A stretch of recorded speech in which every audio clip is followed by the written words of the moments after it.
people are disappointed that there's not more to do. When you unbox Shield, it has two ports that are labeled LAN and WAN. Port 1 is the local area management port.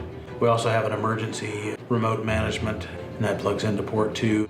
It's a 2-port bridge. There's no configuration that you really have to do to it at all. Shield starts out with a map of the world and shows you every country that you've connected to. As you see, we've been running for just a few minutes.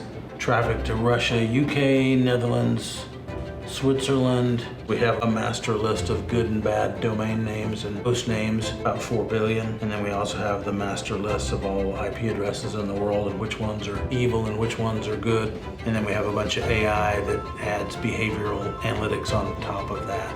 As nice as the user interface is, nobody's going to sit around and watch it all day. So once a day we generate a report and email it to you of everything we've blocked all day and all changes to your network. If you do see something that's blocked that you really need to use, you just click on it, unblock all, and accept, and it'll be unblocked. We ask 2 questions of each packet leaving. Where most products focus on the outside in, we assume that your machines were already compromised when you bought them. The key thing is to protect everything and trust nothing.